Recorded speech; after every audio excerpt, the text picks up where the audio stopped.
What's up, guys? It's JZNES back again with another video. Today we're talking about Spirit Tracks, The Legend of Zelda Spirit Tracks. The only Zelda game I had yet to complete in the main canon series, that is, up to this point. And I've done it. I've completed the game. And yeah, so I don't really have a lot of history with Spirit Tracks. Specifically, but it's kind of been a long-running joke, I think, in the Zelda fandom in general, but within our group, that it was kind of the bad game, or like it was the train one. Like, we never really associated it with being very good.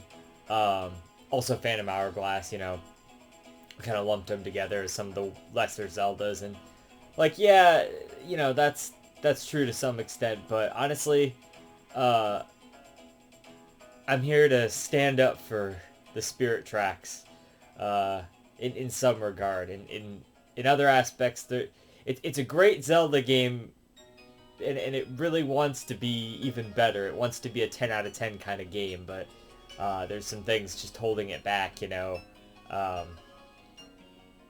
So that's what we're here to talk about, you know, is those things, and also the good things too. So let me just start with the positives, I guess. It's a much better game, I would say, than Phantom Hourglass on the whole.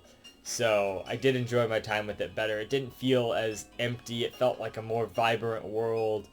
Going around the world felt interesting and unique. You have like these train tracks. Actually, I can show you here.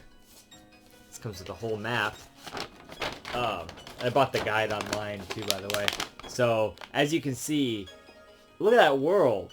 And then there's like, you know, all these locations, and there's like the rabbits and whatnot, which are a good collectible.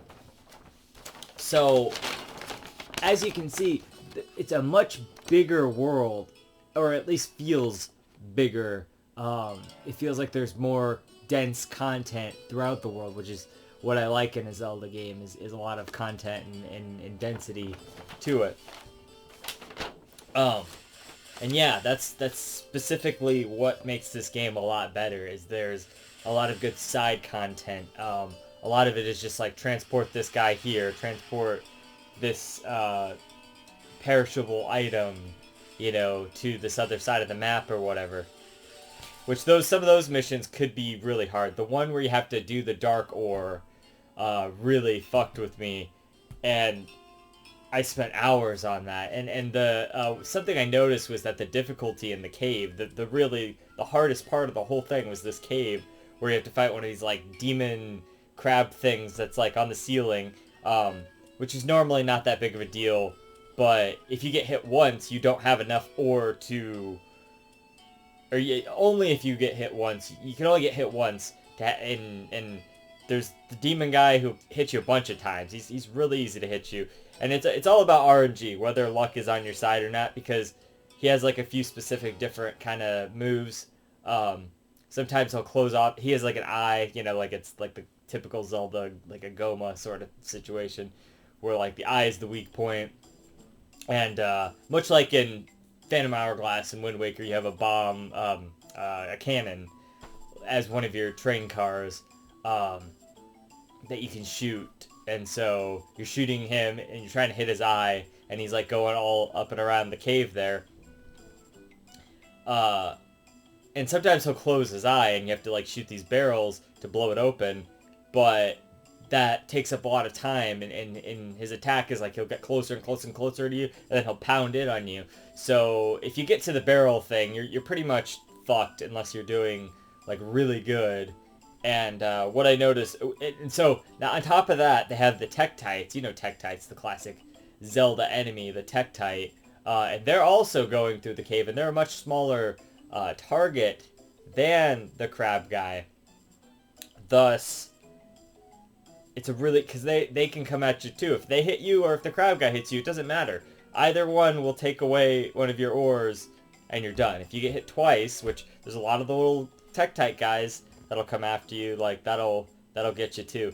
What I noticed was as I got progressively, as I kept dying again and again and again, there was kind of the dynamic difficulty system sort of situation going on there. The Tektites stopped spawning, and the eyeball guy tended to less have to be killed by the exploding barrels. So I'm like, alright, yeah, it feels a little cheap, but at the same time, like, this is the way the fight should have been. Otherwise, just don't make this a mandatory thing every single time, which is something the game kind of suffers from sometimes. Now, it was a bit merciful in some aspects, but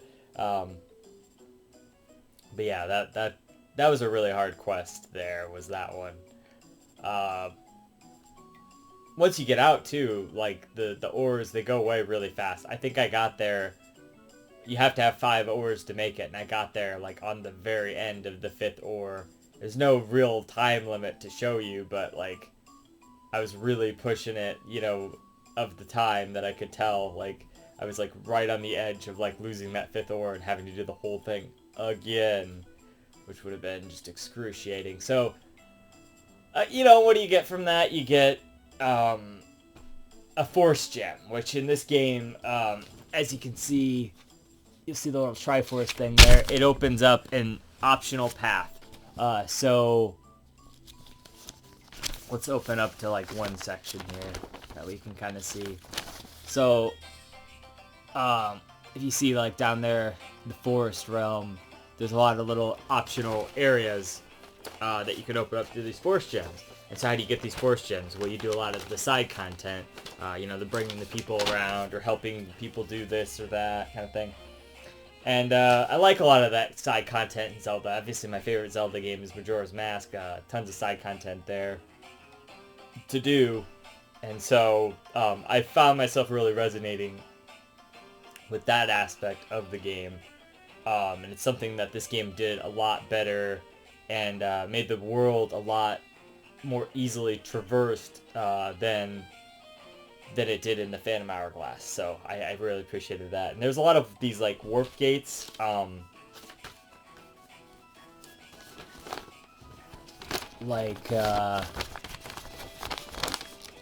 Where it says the letters like G and H and stuff, those connect to other warp gates. Like you can see the G on the other side in the lowercase g in the forest area there. And a lot of those are like dependent on if you've finished a dungeon or whatnot. But those will like warp you around to the different areas. And so that's very, very helpful, especially when you're doing a lot of that side content with the perishable items. Makes it a lot easier to get those quests done by unlocking those gates and whatnot. So yeah, that's definitely a positive, is the side content. Now, there's 2 main optional quests in the game. In the overworld, that is. Well, I mean, one is in the overworld and the other is related to the overworld, but it's actually in each area. So the one in the overworld is the rabbits, and that one I say is a good inclusion. And the other one is too, but to a lesser extent, which I'll get into here in a second. But it is also kind of my fault for being an idiot. So the rabbits, there's 10 in each area, and a lot of them are kind of restricted to those optional paths. So the 20 Force Gems that you can get throughout the world by doing these side quests unlock these areas for you to get another rabbit. And then there's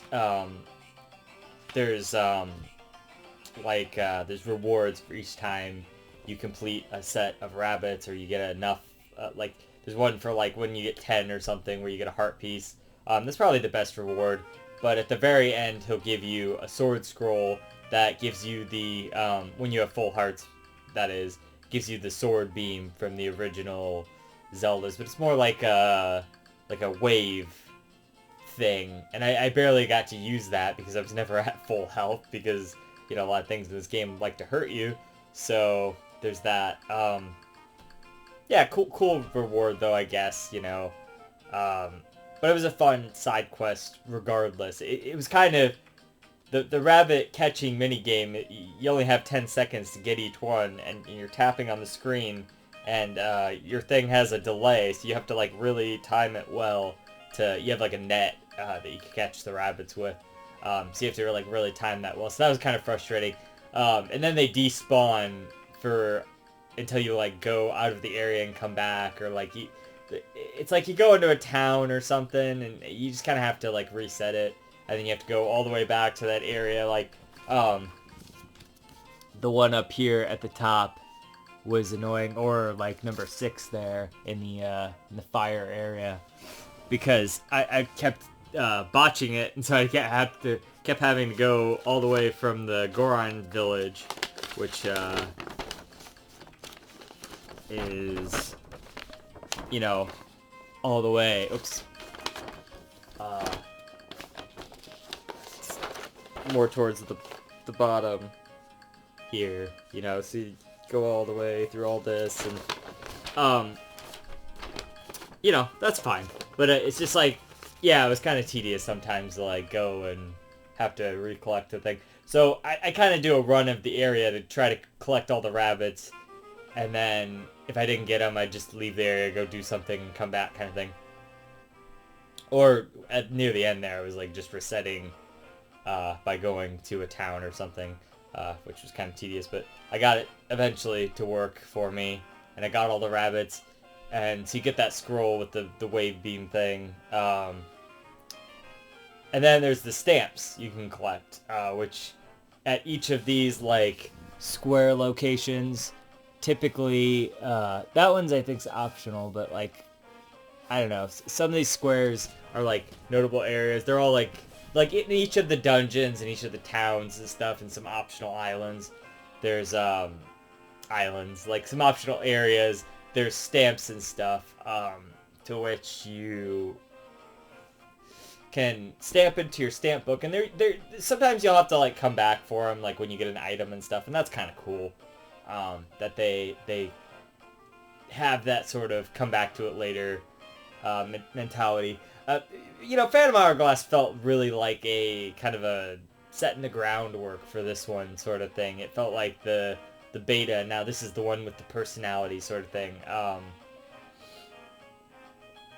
don't want to really make the Ocarina Majora's Mask comparison, because I don't really think that's fair for Phantom Hourglass to be considered as good as like an Ocarina to a Majora. They're very hand in hand. It's really just comes down to preference of which one you like better. For me, that's Majora's Mask, but Ocarina of Time is still like my number 11 game or something of all time. So it's still, fairly high up there. I still really enjoy it. It's like my 3rd favorite Zelda game, I would say. So, yeah.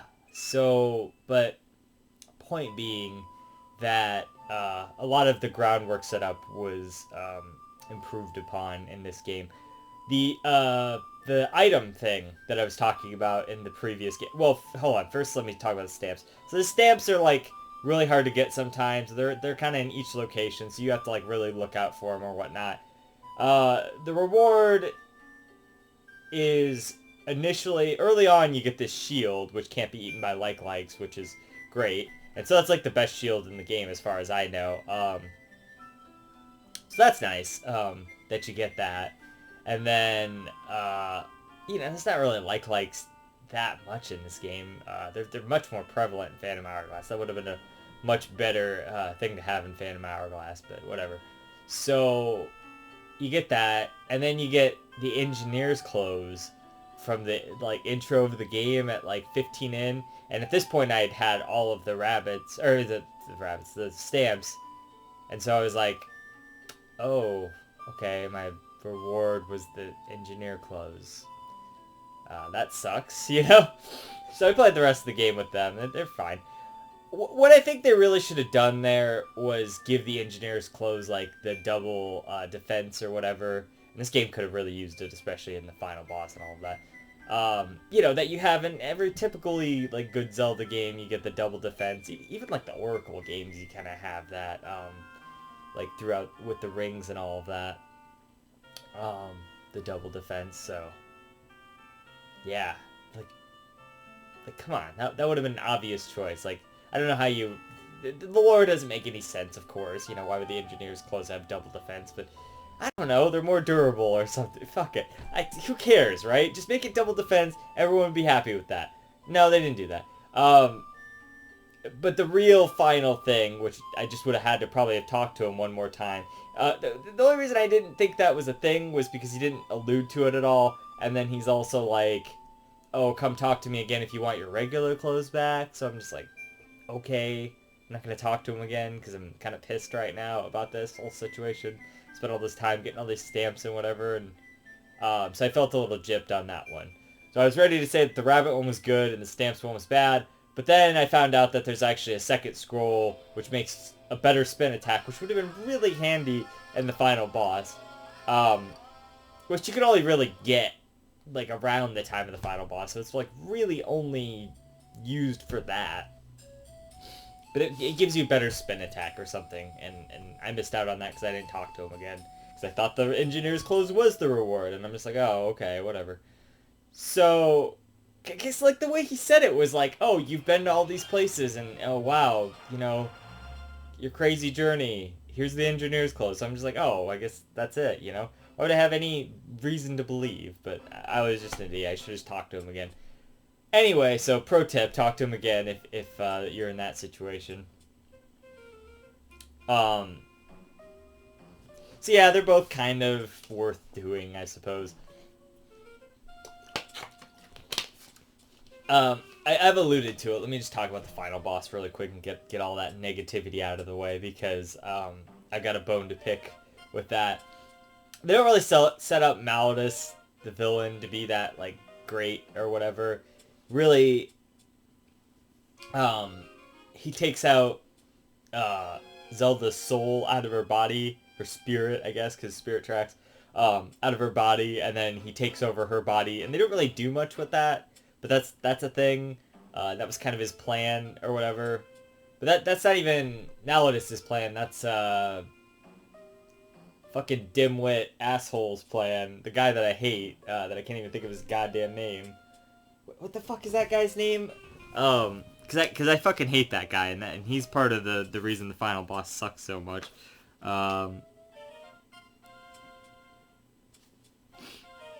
Let's see. Cole, right? Yeah, is that him? Yeah.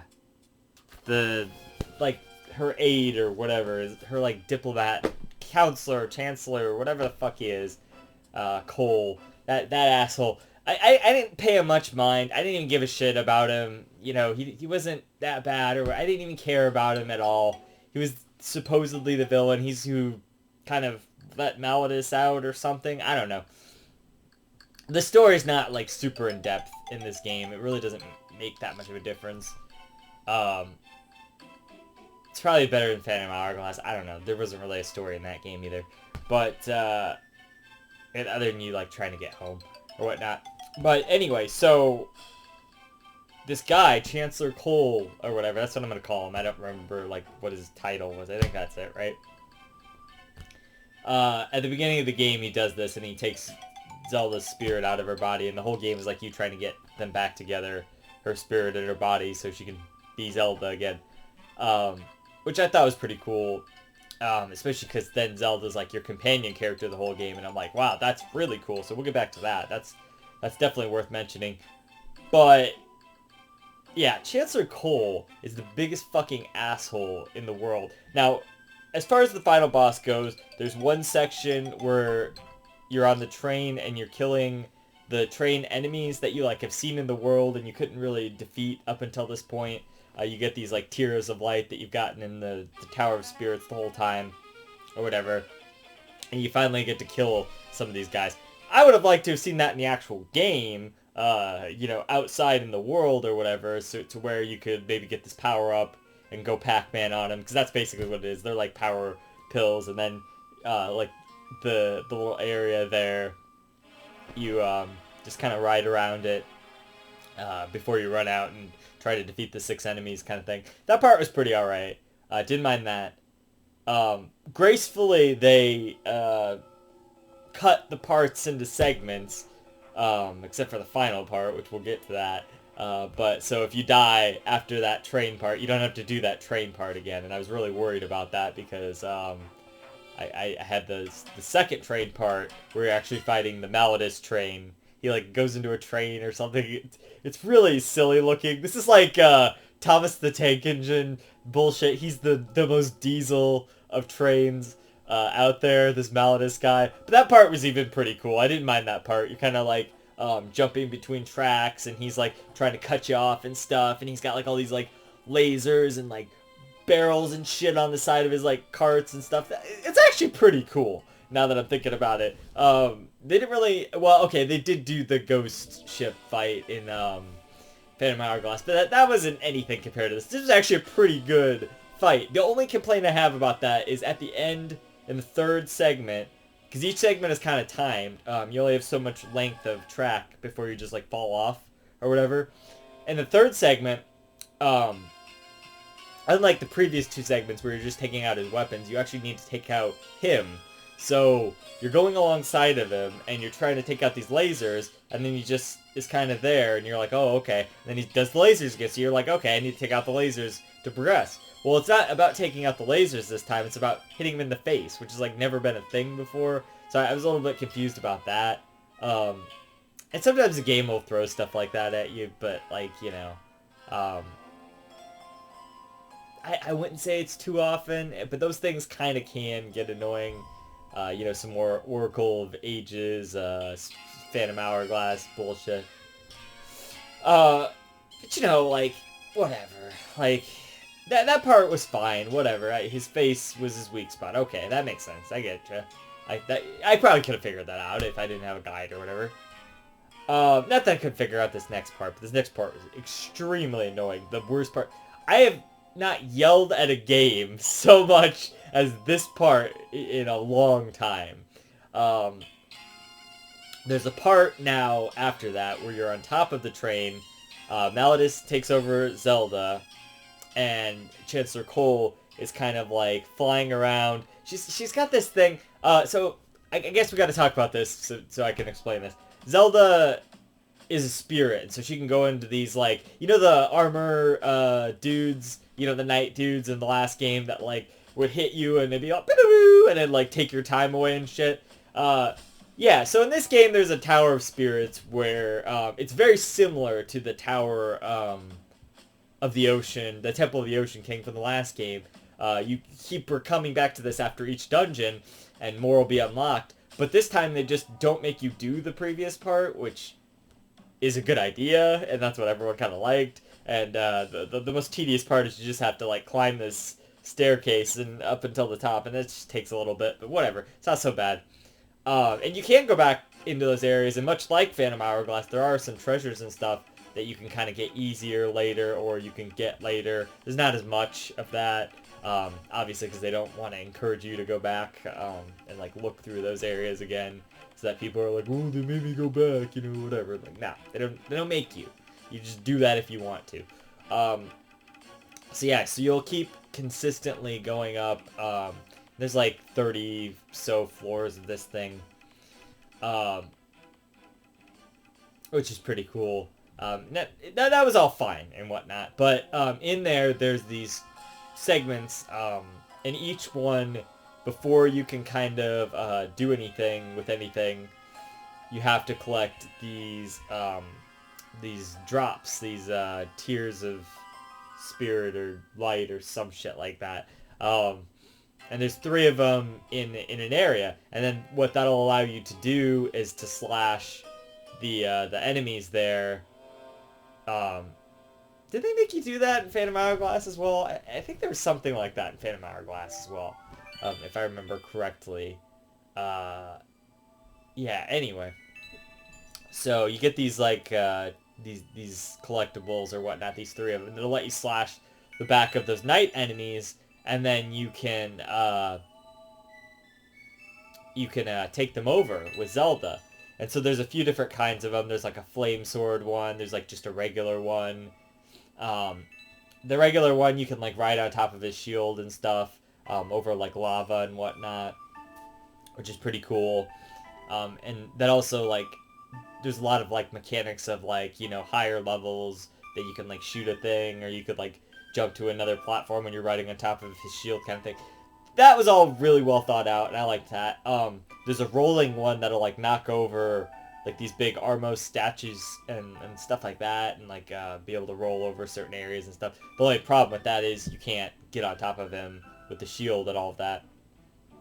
But it's still helpful. Very offensive. There's one.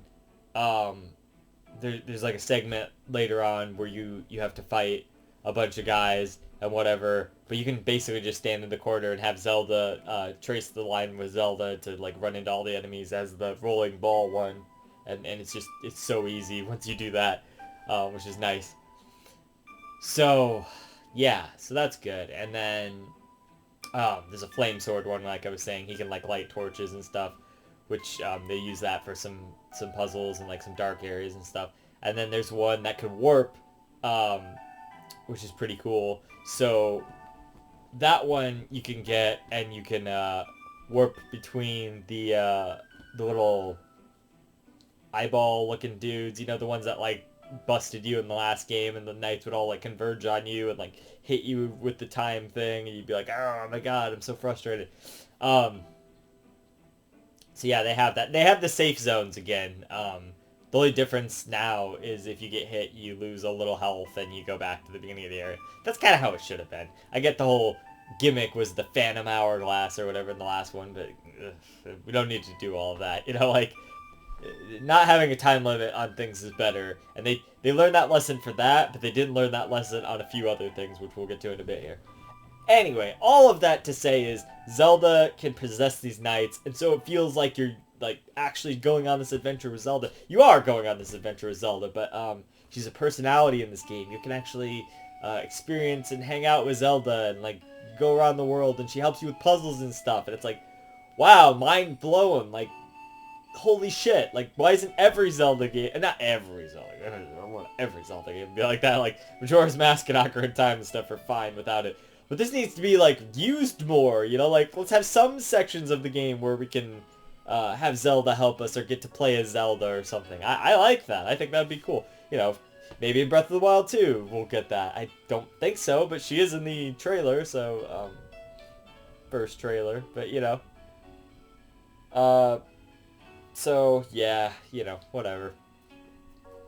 All that to say that during this segment on top of this train, during the final boss fight, Zelda takes over one of the knights or something. I don't even know where she gets that knight one from, but yeah, so she takes over one of them, and basically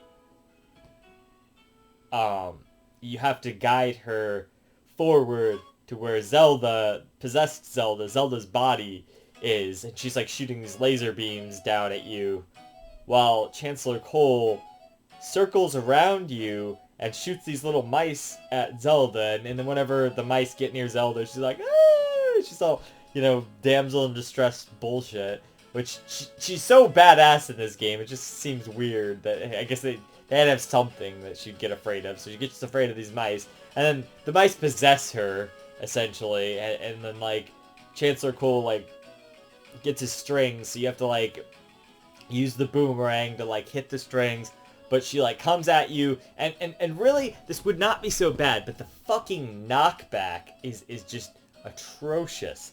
In specifically only in this section. The knockback is not a big deal in any other section. It's not even the knockback, it's that you fall over is the problem. And so when you're trying to make this forward progress, falling over and falling back a few cars, because they have like these cars, and then like some of them are like swinging and shit, falling back cars is just so frustrating. It's like that moment in that Superman game, not Superman 64, I mean, I'm sure there's something in Superman 64 like that. You remember the James Rolfe thing where he's like on the Commodore or whatever, and it's like the Superman, and then every time you hit, you go like, or Incredible Crash Dummies, it's kind of like that. That shitty fucking shit that they do. That's you in this game, on the final boss, in the final two sections of the final boss. and it's just so fucking frustrating. I literally yelled so much at that fight. Ah! It's like I can't even invoke that. But oof, it was so fucking frustrating. And sometimes it's just because like she's such he's constantly everywhere. He just moves everywhere, and the only way to get him to stop doing stuff is to hit him with your sword, and even sometimes that doesn't work, and he just circles around, and he's like all the way over here where I can't even hit him, and the idea is that you're supposed to use the bow to shoot the little, the mice thing and shoot him or whatever, but it doesn't do anything. It's so fucking frustrating. He just keeps shooting these mice things at her, and I'm trying to sit here and trace a path for her because every 5 seconds, when the path runs out, I've got to click the button and trace the path. Well, he's shooting the fucking mice at her, and the mice are going to take her over and knock me back all the way, and we're going to do the whole thing again, and I just keep dying because I'm running out of hearts, and every time you die and you run out of the hearts, you have to go all the way back to a town or beetle, and he's like all the way across the map. Here, let me show you. Alright. Here's the end of the game right here. Here's where you end up. Beetle will be like over here fucking somewhere, or like here. And you gotta traverse all this shit. There's enemies and bullshit everywhere. I fucking hate it. Just to get some potions, just to go back and try this fucking insanely stupid Malladus fight again. And I hate it. And that was the worst part of the entire game, was at the very end. And it was very disappointing. I was ready to just like lay into this game, and then I thought, you know what? No, I like this game. It's a good game, but that final boss was fucking bullshit. And guess what? I got used to it after a while, but it's still not very good. And especially the first few times, it got me very, very frustrated. The problem is that he just keeps circling around Zelda there. Around Zelda, and he keeps circling around her, and he keeps shooting little mice things. And they're just... They're so relentless, and he just shoots so many of them, and he does not stop. It is like the Arceus fight in Legends Arceus, where he just does not give you a second's rest. If there was anything I could do to make that fucker disappear, or just shoot him so I'd have a momentary pause to be able to trace the path for Zelda, that would have been entirely fine. But there is nothing like that, and you consistently are just frustrated. And on top of that, because I need the bow to shoot the little guys, I have to keep switching back to my boomerang because it's the most effective way to cut the strings off, because he's always behind Zelda. And if I try to go up there, Zelda, the real one with the body, will shoot me with the laser beam. So the idea is you stand behind the armored Zelda to go, and she'll create a path for you. But she moves so slow, and the mice things are so fast, and Malladus is everywhere, or Malladus, Cole is everywhere. He's laughing the whole fucking time, and I'm just like, I fucking hate you so much right now. I've never, like, hated a video game character more, probably, I have, probably, but I just... There's so much hatred for this guy because he would not let the fuck up, and it was so frustrating. So that sucks. And then, on top of that, you have to redo that part every time, because that's not the real final boss. The second part is like a Ganon beast form. So, let's do that. Imagine you're playing Ocarina of Time, right? Imagine the fight with Ganondorf, with the hoo-ha, the energy tennis thing. Like, yeah, that. Imagine you have to do that, and the Ganon fight, and the escape sequence, all on one life, Otherwise you go back to the beginning of the Ganon energy tennis fight. That's what this game is doing. And I hate it. Because there was checkpoints in between each of the other ones. Why not a checkpoint here after that stupid fucking part that sucks? Whatever, I don't know. Just saying. So, after that, you have to fight this Ganon beast form thing, which is not Ganon. It looks like Ganon, like, like the beast Ganon from, like, Ocarina of Time. It is basically Ocarina of Time Ganon with a different design, essentially. You don't like go through his legs or anything like you did in that game, or like it's not the same fight. It looks a lot like Ocarina of Time Ganon. That's what I thought of. Anyway, so what it is then Zelda's like charging up this spell or whatever the whole time. So you have to defend her. So he starts shooting these like rock meteor things at you, like, you know, flaming rocks or whatever. I don't know, whatever, at you. And so you have to keep hitting them with your sword. And if any of them hit Zelda, she's like, oof, well, time to try again. And then you start all the way over from the beginning. Like, the actual beginning of the fight.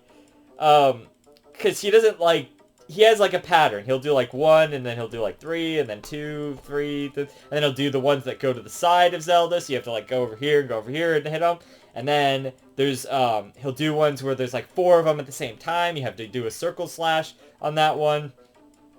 And then he'll do a lot of the same little patterns again for a little while. And then he'll do, he'll do like a stream of them. So there's like 8 of them that go like constantly. So that's fun. And then there's like 2 circle slash ones, or like 2 or 3 of them or something at the same time. If you circle slash like 3 times, you like get dizzy or something. Luckily it made it.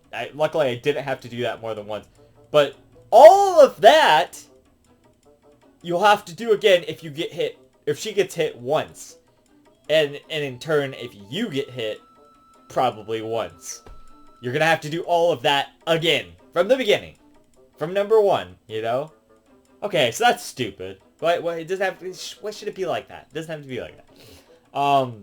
When she finally gets it charged up, you do... you have a flute in this game, like a spirit flute or something. It's really not that bad. You have to blow, you have to blow into the little mic thing for it to work. That's probably the worst part of it, because when you have to like skip one of the colors, there's like 5 or 6 different colors, and you like go from one to one. You like hold the thing and you like you would with the flute. Yeah, it makes sense. It's like a, yeah. Anyway, so when you have to skip one, it sucks because you're always, you want to consistently be blowing because you don't have a lot of time. But if you're blowing while you're tracing over back to get to the one that you want to get to, it's going to count that as a note. And then so every time they're trying to teach you a song, it's really frustrating or whatever. So anyway, I thought this was going to be like that. And the way this game was so relentless, I thought for sure they were going to make me go back to the beginning of the rock shit if I got that song wrong enough times. And I was like, no, please don't do this to me. I just want to beat the game. But they didn't do that. She's like, just calm down. Try again. And I'm like, thank you, Zelda. I love you so much. Okay, so after all of that, and you play the song, and there's another fucking part of the boss that you have to fight again. And so this time you're distracting Malladus, so that Zelda can hit him with the bow of light. And so Zelda's sitting there. You can actually control Zelda and like I think move her and stuff to where the bow is. But it would be so hard to like do that. I just left her in the same spot, and then there's a button on the bottom. So when you're moving around, you can just be like moving around, and then as soon as you've got him in the right spot, you gotta have to kind of pay attention to both screens, which is like harder than it sounds to. But it'll have like a golden thing instead of like the purple lock-on thing. And then if you hit the button right then, and she's got a clear shot, she'll hit him. And then she has to hit him 3 times, and then he'll fall down, and then you have to like hit him, and he's got 2 horns. So when you hit him, on the first time enough times, one of the horns will break, and then the second time, one of the horns will break, and then it'll be on the 3rd time you do it again, and he dies. But so you have to keep getting Zelda to hit this guy, and you have to keep distracting him from Zelda, which really isn't that bad compared to everything before that. Fair enough, like, whatever. But by that point, I was running pretty low on hearts, and I was already through my final potion. You can only get 2 potions in this game, and they don't heal you all the way. And I didn't even have all of the hearts, for something we'll talk about in a second here. So yeah, but I did make it, and that was fine. But I do hate that fucking Zelda section of the final boss, and the rock section was not that much fun. So, all that being said, that's my most negative complaint with the game. I didn't talk about how they fixed the item thing, and I said I was going to get back to that. Or maybe I did it, but I'm going to mention it again because it was a good change. In the original in Phantom Hourglass, you had this thing where you click on the button to bring up your menu for the items, and the game would still be in real time while you were doing this. You'd constantly get hit. It's essentially like that part of the final boss there where you just don't have enough time to do anything because the enemies are still coming at you while you're trying to select your item. Luckily, everything pauses now when you are selecting your item, and that is beautiful, and I love that.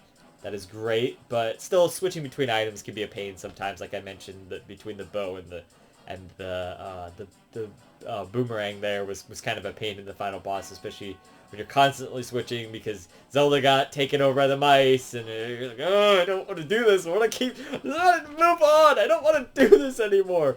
You know, so you're very frustrated with that. But anyway, most of the game, it actually works out pretty well, which is nice. And it was a good improvement. I really liked that. Like I said, I liked how you had Zelda there as your companion the whole time. As far as companion characters go, she's got to be, like, the best one, right? Maybe Minda or something, but, like, top tier. Like, at least number 2 or 3 on that list of companion characters, you know? No, hey, listen!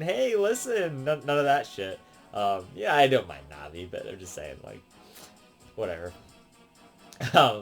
So, that's good. What else? The items were pretty good. They have like your standard stuff. You know, you got your bombs, your arrows, all that shit. But you also have like a whip this time that you get, which is pretty cool. You can like swing from like these branch things or whatever with the whip and whatnot. So that's pretty cool. What is all this music? This is like 100 tracks long, by the way, this soundtrack.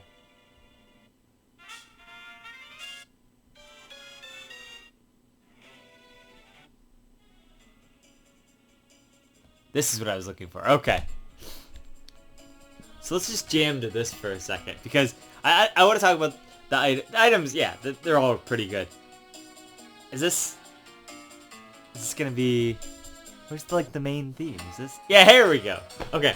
So, I didn't know this song was from Spirit Tracks. I guess it makes sense, but everyone plays this song, and like all of their fucking like Zelda videos and shit on YouTube, and I was like, oh, I don't know where this song's from. It's from Spirit Tracks, and it's a jam. This is like a really good overworld theme. So while you're traveling around and shit, you're getting to hear this, and it's good, and it keeps you invigorated and whatnot. I got this like glare thing on my face. This is weird. All right, hold on. See if I can't mitigate that a bit.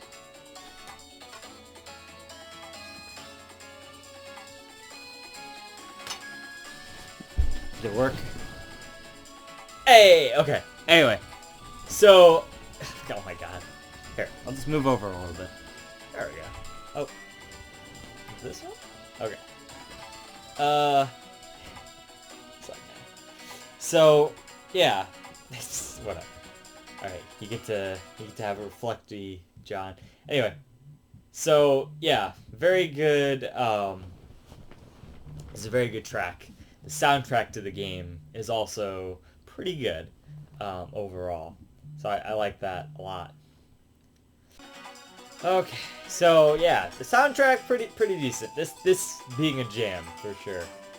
Definitely really enjoy this song.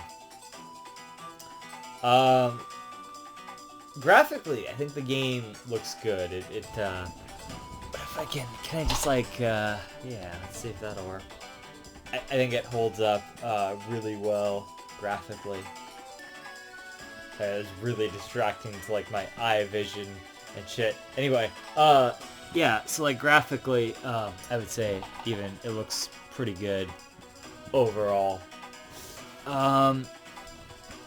Yeah, and it has more personality, I would say, than like Phantom Hourglass. It just like the areas look better, and they put a lot more detail into the design and stuff. The dungeons are pretty like standard fare. They're pretty good. I think they're an improvement from Phantom Hourglass, but they're on the same level of like they're maybe not as like snappy quick as Phantom Hourglasses were. Um, that's fine. I mean, they're all pretty good for like a portable handheld Zelda. There's even like some mini dungeons kind of off to the side that you can discover, sort of like the Twilight Princess ones. There's like ghost caves or whatever. There's a couple of those out there too, with some like puzzles and shit. And that's kind of cool. Good little side content there. Some of that being unlocked through the Force Gems and whatever I was talking about earlier. And a few of those kind of areas are the ones that have like the stamps and whatnot, so that's pretty good. Yeah. So, but what else? Let's see. What else is there to talk about? Gameplay, you know, is about the same as Phantom Hourglass. There, it's maybe like slightly improved or something. It's not too bad. I guess the side content. Like I said, there's a lot of kind of escort missions or that kind of stuff. Oh, I do want to talk, before I talk about that, I do want to talk about the trading posts, because in this game there's a lot of like treasures that you can get. In the last game, they weren't really that useful. You kind of sold them, or yeah, that was pretty much it. You sold them to buy ship parts, or like you would go out and find ship parts and stuff, and that was kind of troublesome in a lot of ways, and that whole salvage thing was kind of whatever. In this game, a lot of times you'll find these treasures, and instead of selling them, you have the option to sell them, but you also have the option to use them to upgrade your train. So there's like a crafting system almost in this game. Actually, there's a descendant of Lineback. He's like Lineback the Third. This game takes place like 1,000 years or like hundreds of years or something like that in the future. Maybe it was 100 years in the future. I think that's one. 100 years in the future after Phantom Hourglass or whatever. So yeah, so there's a Lineback. His descendant is in this game, and I was like, oh man, it's cool, it's Lineback. And he's got a Tingle statue in his thing too, which is pretty cool. But he's got like this trading post. So you go there to upgrade your train parts. So you have like your main train that you're in, you have like your passenger train, you have like a freight train, and you have your cannon. So you have like each of those you can upgrade by giving him these parts, and he needs specific parts, specific treasures that is, to be able to build specific things. It's a cool concept, and it's definitely a lot better than the ship part thing from the original. But also at the same time, a lot of those are really specific things that he needs to buy, that you need to like build these things. And I kind of just got lucky with whichever ones I got, and so I ended up with the gold car, the skull cannon, I think, the dragon passenger car, and then like just because of the items that I was able to find throughout my journey, and the items are randomized in these chests, like the treasures, just like in the last game.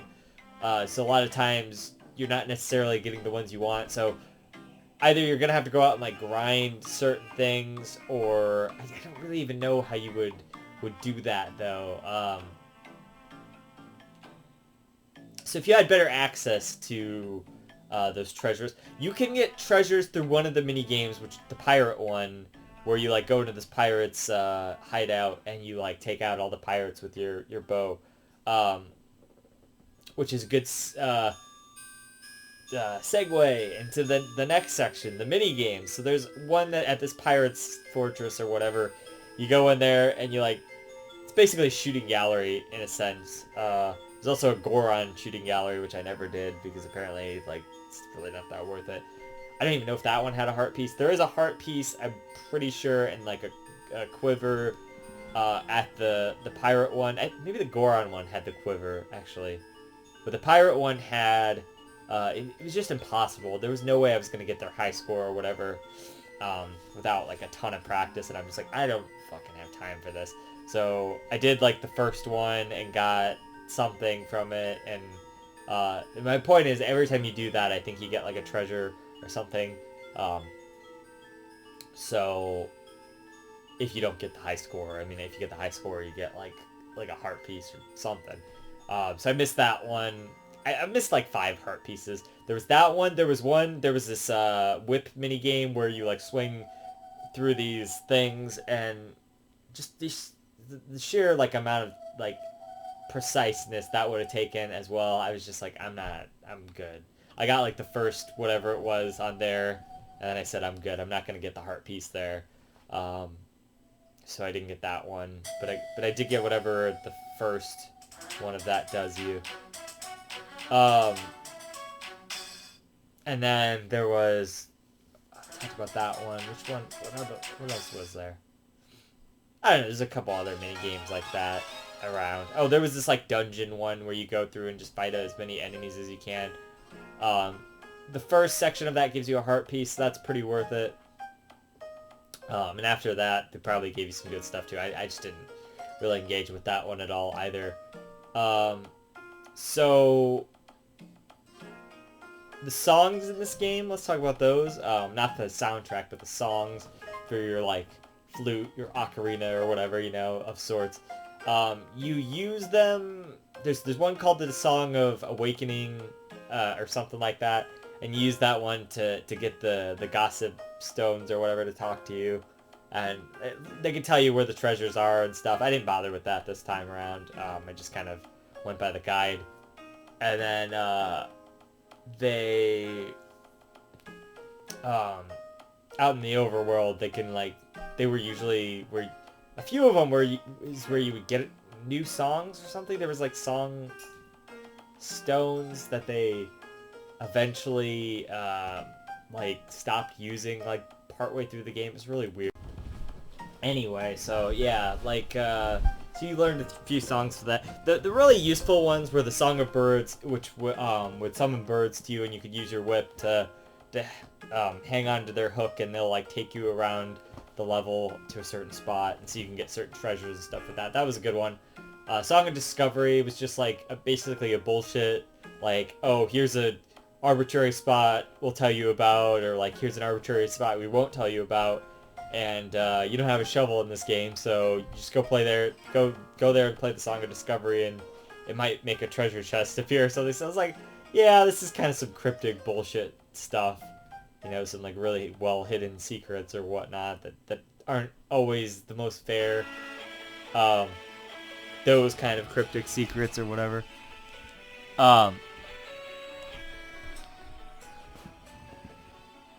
But yeah, stuff like that. And then there's a couple other ones too. I don't really remember a lot of the other ones.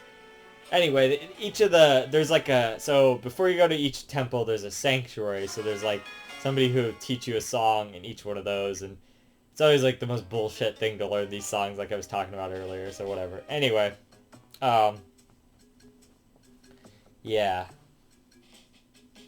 So I talked about that. What else was I going to talk about? One thing I will say about traversing the world on the train, for the most part, pretty good, pretty cool. You can go forward, backwards. You can pause. Oh, I want to talk about Beetle here in a second. And then you can go double speed forward, which still like isn't necessarily fast enough sometimes. But I get it that they didn't want to give you something even faster because there's enemies and stuff in the overworld, and there's like the bunnies, and there's like constantly hitting the stones and stuff gets you more money, which you need a lot of money for what I'm talking about here in a second. But man, it just sucks that there wasn't like, just for when you're in a hurry, you know, even if it was like an upgrade or something, that would have been totally fine. I would have been okay with that. I had to upgrade. Maybe there is. I don't know. Maybe one of the train carts actually does do that. I don't know. I don't think so though. So, that would have been really nice, like a triple speed kind of thing, just for when I'm in a big hurry. And it kind of has something like that in the game, in that Pac-Man section at the very end there, where your train just goes like mondo fast. Like, I want that speed in the regular game. Like, even if it was a New Game Plus kind of thing, like that'd be fucking really good New Game Plus ability. Man, I wish they would have done that actually. So that would have been really nice, but you know, so it's still fast enough, but it's like, yeah, you know. The other thing is those like invincible trains out in the overworld. You can kind of slow them down by shooting them and then shoot their back if you're behind them, but it just slows them down. You can't actually take them out. Like I said, that would have been nice if there was some kind of power up to be able to take those out as well. Other than that, traveling around the world is pretty good. Some of the enemies and stuff kind of get very like on your case because you're in such a tight space of some, you know, like you're going forward, you can't really control that. You just kind of set your path with the thing, and it's on rails literally, but that's fine. I thought that was gonna be a bad thing, but I actually kind of like that in a sense. The one thing that kind of sucks is if you need to like go a different direction, like, and you didn't turn yourself that direction, and then you have to like back up and then like go on a track. Like turning yourself around is a pain. I don't know how that would have been easier to do, but whatever. So in this game, Beetle has an airship, like a hot air balloon, basically. A lot of times he's in like an area way too far away from you. He's still within your area all the time, but he's still like on the other side of your area sometimes, and that gets a little annoying. But like, so trying to get him down is not so bad. You just whistle your horn. You have a horn, by the way, in this game. You kind of use it for like distracting some enemies, and during some of those like escort quests, there's like these signs around that the guests will get mad if you like if you don't follow the rules of the road, the road signs essentially. So there'll be like each of the settings of the thing, and then there'll be like a question mark one where you have to like whistle your horn, and that'll keep them happy essentially. Also, yeah, so you can go reverse, forward, double forward, and there's a pause one which just stops you basically. So you'll whistle your horn, he'll come down somewhere, and then you pause, and then you go in his little shop there. He has a membership thing like in the last game. Much easier to fill out here in this one. You get 500 points, which is like, you spend like 5,000 rupees, and you get a heart piece. You know, pretty standard fare stuff. You know, you probably get that by the end of the game. But he sells the purple potions, which are really helpful, and a lot of the later villages sell them, but the village, all of the shops near in the forest realm, which is where the end of the game is, don't have the purple potion, which is the good potion that revives you when you die. It's like a fairy. You don't have fairies. You only get 2 of these in the game at a time. So, and then every time you die on the final boss, or any boss, you'll have to go and get more. So that's always kind of tedious. I don't know how they would have fixed that, but that would have been nice if that had been a little bit different. But yeah, so sorry. So yeah. Anyway, I think that's mostly what I wanted to talk about this game. I do. Oh, you know, you have like the Gorons and stuff, and the. I think it's just the Gorons as far as like the extra normal people. You know, like they're not paranormal, but you know what I mean, like beyond normal, like the mythical kind of extra. There's no Dekus in this game. There's no Zoras, even though there's an ocean area. You know, they could have had Zoras, I guess. I don't think there was Zoras in the last game either, was there? That's kind of a missed opportunity. There wasn't Zoras in Wind Waker either, was there? Where'd the Zoras go? It's weird.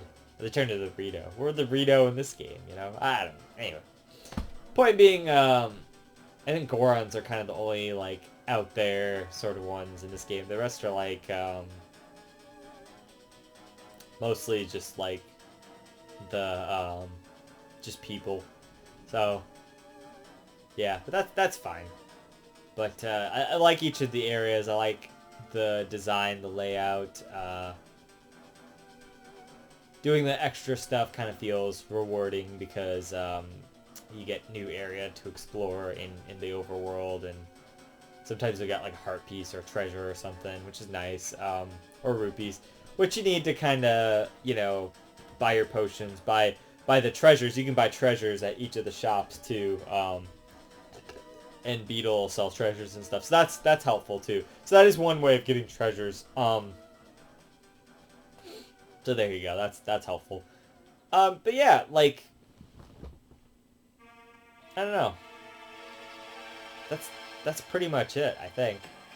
Overall, you know, for the most part, the gameplay was really good, with the exception of the boss, final boss there. The other bosses are good. I liked, there was one in the sand one, I believe. Yeah, it was the sand one where, you kind of have to get these rocks to these catapults or whatever, so you can launch them at this guy. And it was a good boss fight. It's just like every time he would keep shooting the rocks, so they would break your old rocks. You have to like use the sand rod, which is a thing in this game, to like push it around to get it to the thing, and then like run to a different one or something. That was kind of weird. There was like a taller one. There was. Yeah, that one was pretty decent. Like, all the bosses were pretty good. The first one was, like, whatever, you know, it's like this giant bug or whatever. But, yeah, pretty decent, you know, overall. There's only, like, 5 dungeons, main dungeons. That's kind of so-so. I mean, I like that. That's fine. That's about as many as, like, I would have needed in this game, especially in a portable Zelda, you know, like, that's fine by me, you know.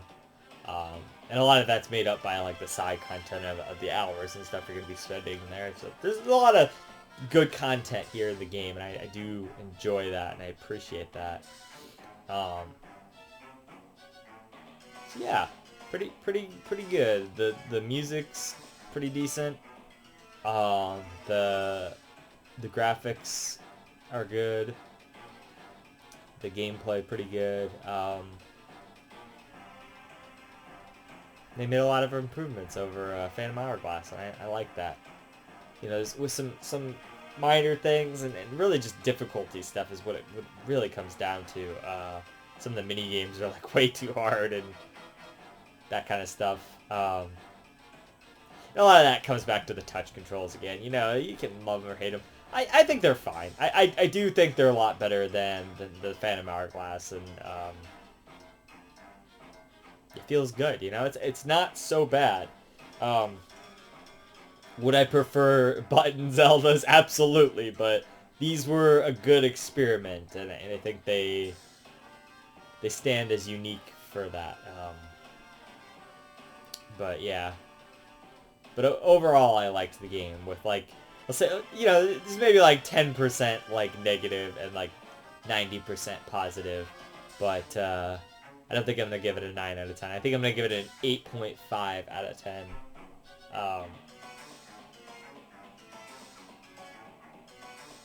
5% could be like that gray area where it was just like, you know.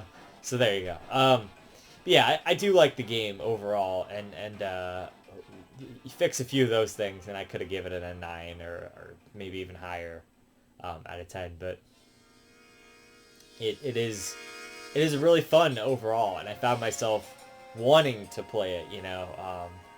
Whereas Phantom Hourglass, it felt more like kind of like a chore sometimes, and some of the other Zeldas too, like Oracle and stuff, were like a chore. But it's really not that realm. It was enjoyable to play. I always liked tracking down all of the side content, like the rabbits and all of that kind of stuff, and like marking off on your map, you know, and all of that. That's nice. The fact that you can write on your map and shit is so good.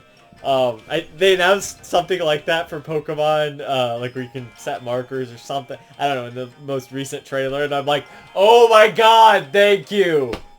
I love that stuff. If you're gonna give me a fucking open world game, you sure as hell better give me the ability to mark on my map things that I want to like go in and look at myself, you know? For set waypoints and whatnot. For fuck's sake, you better give me that ability. You know, so in this game you can write all over the map. I mean, I could write all over this map, but I'm not gonna do it. Because you have the map on the screen there, and that's nice, so you can just write on that anytime.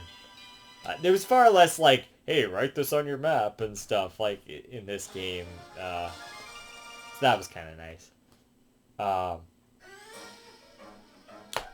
Yeah. But I had a good time with this one. I enjoyed it. I enjoyed my time with it, and yeah. I think I'm gonna take a little break on the Zelda for a second. Just for a second. I gotta beat Skyward Sword and Link Between Worlds and Breath of the Wild before the new one comes out in spring. But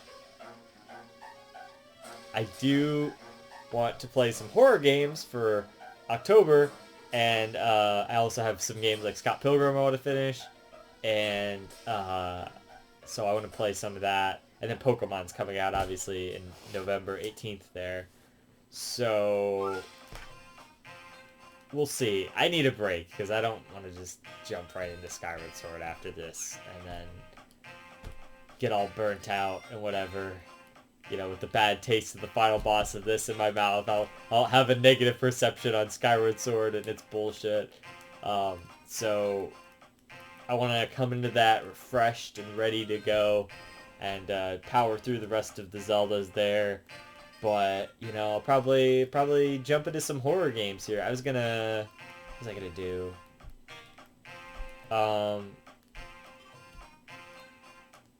Oh yeah, well I wanted to do like Rondo of Blood. That was one of them I was thinking.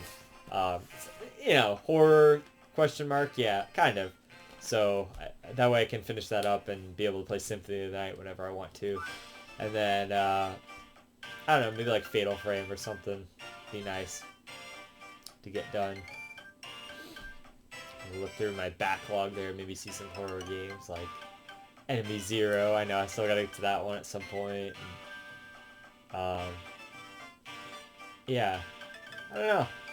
I'm gonna do some horror games, so, you know, we'll see. Of course, there's still fucking Dragon Quest I gotta get back to at some point too, but I'm gonna get this Zelda marathon out of the way as well. So until next time, we'll see what's up. You know what we're gonna do next time. This has been JZNES saying keep it classic. Stick around for more reviews, underrated games, and I'll see you guys in the next one. JZ out.